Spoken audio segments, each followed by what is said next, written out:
organosilicon reagents for organic synthesis. Now, unlike the earlier organometallic reagents which we had discussed, organosilicon reagents have got a variety of applications in organic synthesis. Okay. Now, particularly in natural product chemistry, we use organosilicon reagents widely. Let us see one by one what are the reactions wherein we use organosilicon compounds. Okay, we use organosilicon compounds in inversion of configuration of alkene. That is, the configuration of alkene can be inverted when we use organosilicon reagents. Then aliphatic Ipso substitution. Ipso substitution means the incoming group occupies the position of the leaving group. So in aliphatic compound also we can carry out this Ipso substitution. These organosilicon compounds are used in Peterson olefination, and they are used for the formation of addition products with carbonyl compounds. Protection of functional group. This is very important. Okay, protection of functional group. They are widely used in this particular for this particular application. Functional groups like carbonyl groups, carboxylic group, alcohols, even alkynes can be protected by organosilicon compounds. Okay, this is where, in the protection of functional group is where we use them widely for inorganic synthesis.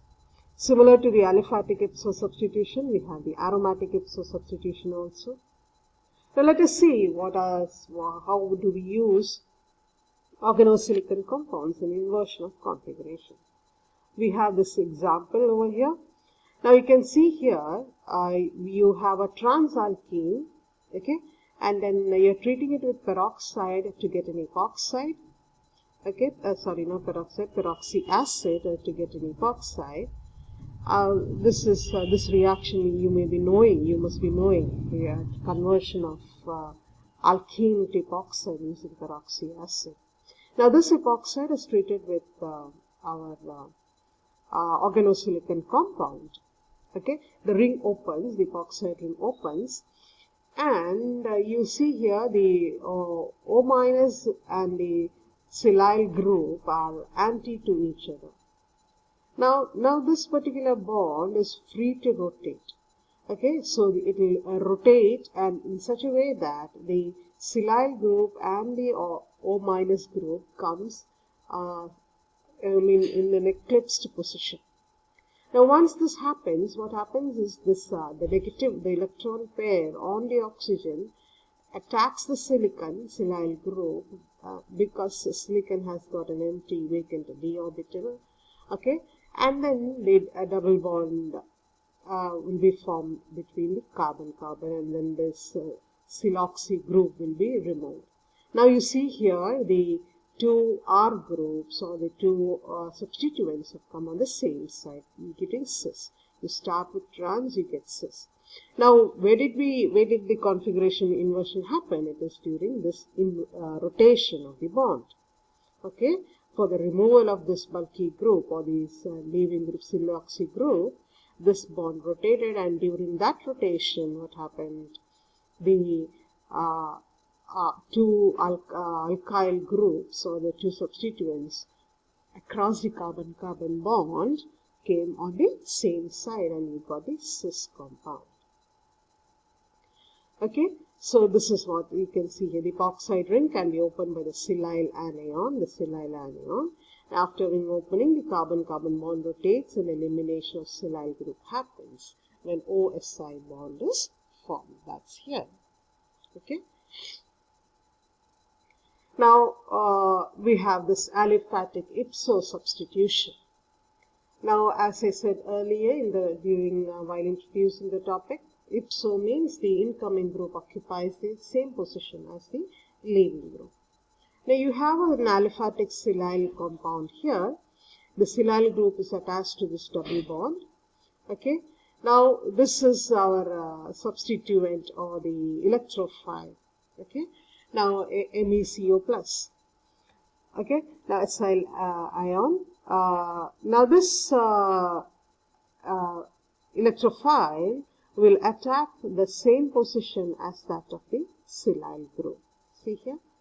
Okay, now and then the silyl group is removed. Okay, how does it go? This bond SiMe3 will be taken up, this group will be taken up by the Cl, and the electron pair will be transferred to this to neutralize this positive charge, and you get a double bond over here. Okay, now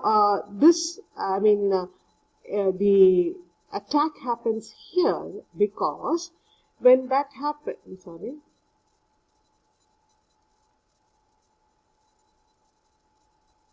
when the attack happens at the Ipso position, the the positive, the cation formed over here, there will be an empty p orbital. This empty p orbital or the positive charge formed over here can be stabilized by the vacant d orbital, vacant p orbital or vacant orbital on silicon.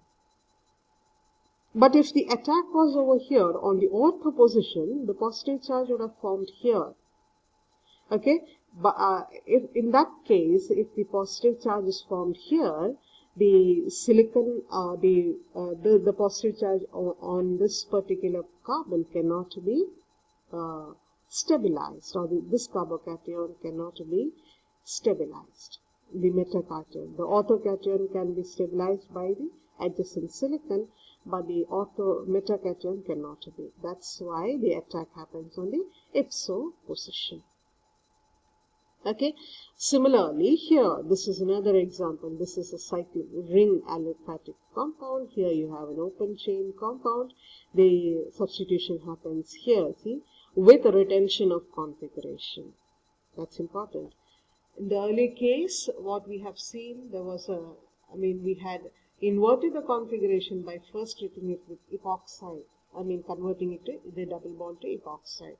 Now here we are preparing an alkynyl silyl compound. We'll see how it is prepared.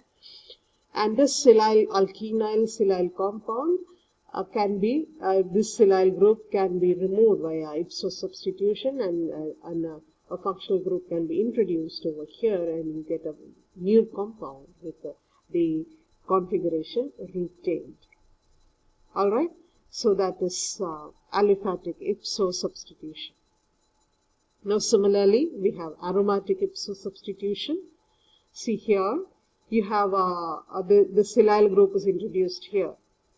To introduce the silyl group, we have the aromatic halide. You're treating it with lithium, you get lithium compound, and to this lithium, organolithium compound, you're treating with trimethyl silyl chloride, you get the silylated aromatic compound. Now to this you're adding the electrophile. See, the silyl group has been replaced by the electrophile. The same way we had for aliphatic ring compound. Another example similarly. Okay, so here you have the trimethyl silyl group. It is replaced by the it is replaced by hydrogen. Now how is this happening? Now, as I said earlier, the vacant p orbital on ortho to the silyl group can be stabilized by this, and that is called stabilization of the cation beta to silicon. So this is the cation beta to silicon. Okay, so this cation beta to silicon can be stabilized, because this is perpendicular to the plane and the silyl carbon bond can stabilize the carbocation. This can be stabilized. That's what I said for aliphatic compound also. And also the silyl group will activate the substrate. Okay, and the as I said, if the substrate or the incoming group attacks the ortho position to silyl, the vacant p orbital cannot stabilize the positive charge formed. Okay, as in the case of aromatic system. Aliphatic system, same thing. So this is called stabilization of the cation beta to silicon, beta silyl stabilization. Now, as I said, this silyl group activates the substrate, when you use the silyl compound, this reaction is 10 times greater than, the rate of reaction is 10 times greater than treating with plain benzene. Alright, now to carry out the reaction wherein the carbonyl groups can be added, forms adduct compounds. Now here you can see we are preparing few silyl compounds here. Okay, organosilyl compounds and vinyl, in organolithium compound and vinyl silyl compound come together. Okay, and you get a silylithium compound. Now this reagent can be used for adding on to the carbonyl compound. You can carry out it easily. Similarly here. So in effect you are helping the organolithium compound to attack the carbonyl compounds. See here we have the third example shows an example of silyl containing Grignard reagent. Okay, so you are activating all these groups, okay, all these compounds by introducing silyl group. Okay, and these reagents can be readily reacted with carbonyl compound to give the additional carbon. Peterson olefination, wherein the allyl silanes are formed, is an example wherein we are using the silyl containing Grignard reagent. The last example we had seen in the previous slide. Now let us see how Peterson olefination is carried out, or what is the reaction. Now here you can see we have the silyl iodide compound. We are treating it with magnesium to get the silyl Grignard compound. Okay, Grignard reagent containing the silyl group. To this we are adding the carbonyl compound. Now here you have in the Grignard reagent you have a methylene group, and you know that the methylene hydrogen is highly acidic. It can be removed easily and so this particular carbon can be made anionic, so with the removal of one hydrogen. And when this becomes anionic, what happens? This will attack the carbonyl carbon. Okay, see here, this will attack the carbonyl carbon, and our magnesium group will go to the oxygen, similar to the Grignard reaction. Okay, and you get this particular intermediate compound. See here, the magnesium has gone to the oxygen. This carbanion has attacked the carbonyl group. And one more silyl group, silyl iodide group, will react over here and that gets attached here. See, this OMe is removed, the methoxide group is removed, and this group, this compound gets attached here. So this is the first silyl compound from the organomagnesium, Grignard reagent containing silyl group, and this is the second attack. Okay, using this iodide compound, halogen compound. Okay, now once this intermediate is formed, what happens next is the oxygen on the silyl group, on this compound will take up will attack the silyl compound. Okay, silyl group. Okay, similar to the one we had seen earlier for alkene. Inversion of configuration of the alkene, the oxygen and the silyl group react, or the oxygen attacks the silyl group to remove the silyl moiety. Okay, and when that happens, what happens? The silyl group will be removed, so this electron will go here. See, this will come here, and a double bond will be formed here, and this will be removed. This bond will be removed, and siloxy group will be formed. And you get this, after Peterson olefination, you get this allyl compound. You can rewrite it like this. Okay, so you get the allyl silane. Okay, you're getting an allyl silane from a carbonyl compound and a silyl group. Okay, so this is Peterson olefination. You find a lot of applications for this Peterson olefination. Okay, now this allyl silane has got variety of applications, like it will react with a lot of electrophiles in the presence of Lewis acid. One here you can see this allyl silane reacts with this particular compound, and this compound is attacking the same carbon to which the allyl silane is attached. Okay, and you get this particular group. So you can introduce a lot of organic moieties or organic groups to the allyl system. Okay, see here you have another example wherein the COMe is introduced. See here, COMe is introduced to the same position to which the allyl is attacked. So you can say that it is to this allyl carbon that the attack is happening, electrophilic attack is happening. See here another one, epoxide group, oxidane ring is attacking and the ring opening happens. Another example, the alkyl halide. Okay, the alkyl group gets introduced. So a lot of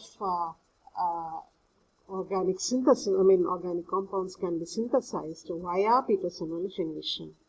Okay, using Silyl reagents. Now, another example for Peterson olefination in wherein you are using phenyl lithium or lithiated benzene ring, and you see here you are removing the hydrogen and a carbanion is formed. The same thing, attack happens, and you get a ester here. Okay, the COET is coming from this group, Silyl group. Okay, so this is the example, another example wherein the cycloketone is to this cycloketone we are introducing the ester, converting it into the ester. Okay, so that is Peterson olefination. Now, how can we prepare alkynyl silane? Now, we had an example of preparation of alkynyl silane from using alkynyl silane, how we can carry out the Ipso substitution with the retention of configuration. So that alkynyl silane can be prepared by first converting it into Grignard reagent and then treating with trimethyl silane, silyl chloride. See here, when you treat it with the first reaction, treating with Grignard reagent, you get MgBr here, and then this MgBr is replaced by trimethyl silyl group. Now this can be used for further reactions. Now you can prepare alkynyl silane from alkynes too. Okay, you treat the alkyne with trimethyl silane compound in the presence of cisplatin, okay, platinum catalyst, and you get the alkynyl silane compound. Okay, so that is the preparation of alkynyl silane, and this alkynyl silane can be used for various other reactions. Now the most important application of silyl compound, protecting reagent, as a protecting reagent.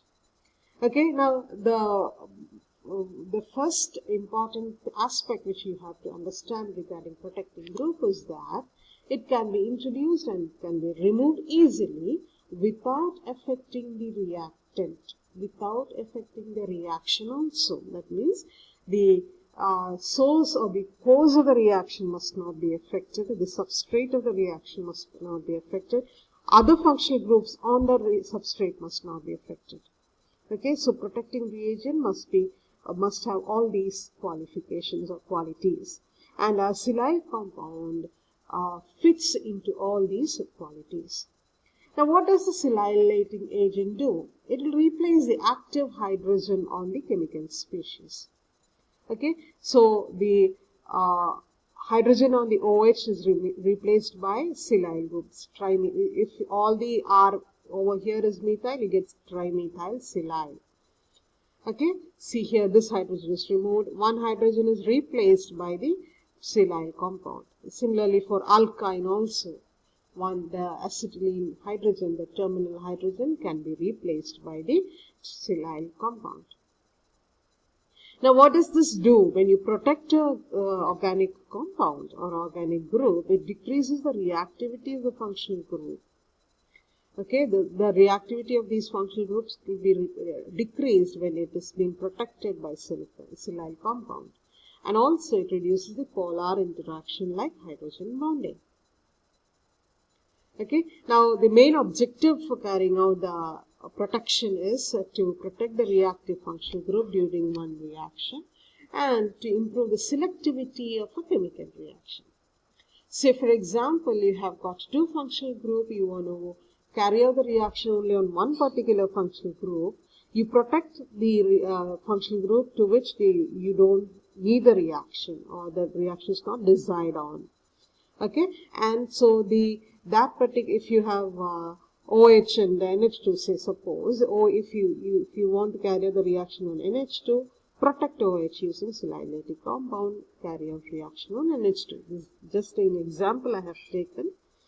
Okay, so that way, when a compound has multiple functional groups, you can protect few functional groups and then carry out the reaction. So this is particularly important or useful when you carry out multi-step synthesis or synthesis of organic compounds, particularly natural products. Now let us take the main example, protection for the alcohols. How are silicon compounds protecting the alcohols? Okay, so OH is replaced. See, you have the example here. OH is replaced. The H is replaced by the silyl compound. Okay, now here you're using a triethylamine. This is because triethylamine facilitates the reaction. Okay, now the speed with which you can introduce a silyl compound and you can remove the silyl compounds depends upon the bulkiness of the silyl compound. Okay, now here another example, the first example, out of the box example. Here you have got the deprotection also shown here. See, first you are protecting the alcohol over here, ROSI-R3 is obtained. Then you are carrying out deprotection by treating with fluoride ion. The fluoride ion will attack the silicon and it will remove the silicon. See here, it is removed and you get the RO minus back. Carry out acidic workup and you get the ROH back. Okay, so this can be done by simply the deprotection aspect, and it can be carried out by using acid also, simple water also, or the mild acidic or basic condition is enough for deprotection. Okay, now these are few silylating compounds which we use for protection. Trimethyl silyl chloride. This is the least bulky silyl compound. Then you have the tertiary butyl dimethyl silyl chloride. One of the methyl group is replaced by tertiary butyl. You are increasing the bulkiness. Here you have tertiary butyl diphenyl silyl chloride. Okay, and you have triisopropyl silyl chloride. Here bulkiness is increasing. You can have tris tertiary butyl silyl chloride. All the substituents, three substituents of the silicon is attached to silicon is tertiary butyl group. So you can increase the bulkiness of the compound and then carry out the reaction. Okay, in detail we'll be discussing it in natural product chemistry.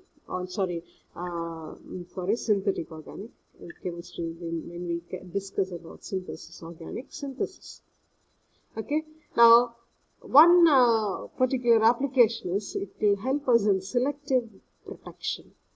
Now here you can see two OH groups, one OH over here, one OH over here. This OH group is cis to R prime and this OH group is trans to R. Okay, one OH is cis to R prime, one OH is trans to R. Now you are protecting it using the silyl compound.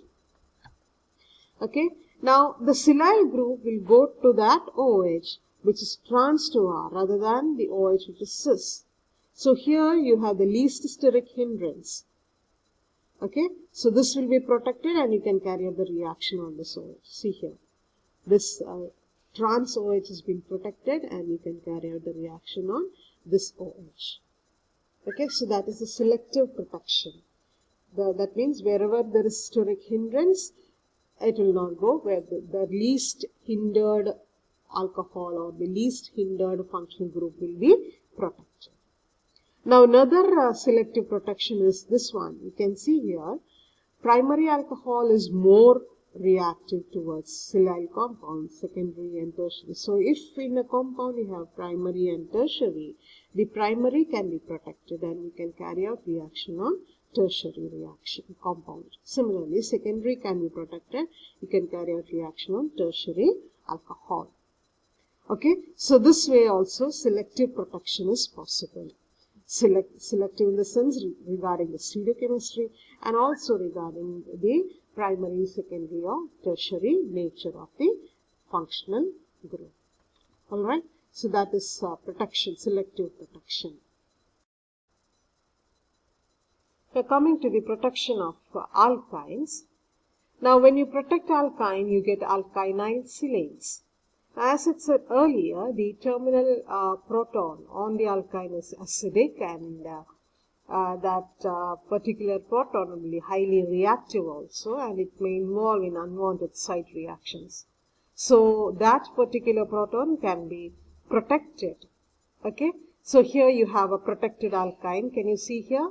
This it was acetylene, and this this hydrogen on the acetylene has been replaced by silyl group. So now we can carry out the reaction on this end.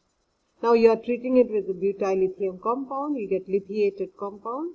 See here, only lithiation happens only at this end. Now this you can carry out, treat it with this substrate reactant, and the reaction will happen at this end only, and you get the product here. See, this is obtained, and then you can remove the silyl group by treating it with the base, mild base. The silyl group will be removed, and then you get back the terminal alkyne. If you hadn't protected with silyl compound, what happens? This reaction will happen at this end also. So that will be an unwanted reaction. So that can be prevented. Alright. Now there are other applications too when we protect alkynes. Other advantages too when we protect alkynes. Now the nucleophilicity of the alkyne will be increased. The alkyne becomes more nucleophilic when you silylate it. Okay, and also when you treat it with carbonyl compounds, the attack takes place at the atom directly bonded to the silicon. Okay, that is something like your Ipso substitution. Because this happens because the intermediate carbocation can be stabilized by the silicon. So the silicon stabilizes the positive charge, something like what we had seen for Ipso substitution, the beta stabilization. Okay, silicon stabilizing the beta carbocation. Now let us see how is it done. How is it happening? Now, so one application wherein synthesis of alkynyl ketones, therein you can clearly see how the positive, the cation beta silicon is can be stabilized. So for preparation of alkynyl ketone, otherwise it is difficult to do using other organometallic reagent. Now here you have an alkyne, which is silylated alkyne. The terminal hydrogen has been replaced by silyl compound. Okay, you have the carbonyl compound here. Okay, so now in the presence of Lewis acid, what happens? This chlorine will be removed, and you get this moiety. And now this the attack happens at this carbon, the carbon which is directly attached to the silicon. Okay, so that is nucleophilic. It will come and attack this carbonyl carbon, which is slightly electrophilic in nature. Okay, and the positive charge on the oxygen will be neutralized by this electron transfer, and what you get is this particular compound. See here, the new bond is formed on the carbon to which the silyl group is attached. So something like Ipso substitution, Ipso attachment. We'll see that, and the carbocation will be formed on this carbon. Okay, so this carbon is beta to the silyl group. So this silyl group, this SiC bond will stabilize this beta cation. Now next what happens is this chloride will take up the silicon. Okay, this is stabilization of the beta cation. the chloride will take up the silicon, okay, and this SiC bond will give off its electron to this CC bond, so that this positive charge is neutralized, okay, and the silyl chloride is removed. Okay, so you get this alkynyl ketone. See, alkynyl ketone is obtained. Okay, production of this is otherwise difficult. Okay, so this is something like your Ipso substitution, isn't it? The substituent attacks the carbon to which the silicon is attached, and the silyl group is removed. Okay, so that is another application of alkynyl silanes, and also the one of the use of protection of alkynyl proton. Okay, so these are few reactions and applications of organosilane compounds, organosilicon compounds. Okay, so you must refer few more resources and then get more examples regarding this. Thank you for watching. Thank you.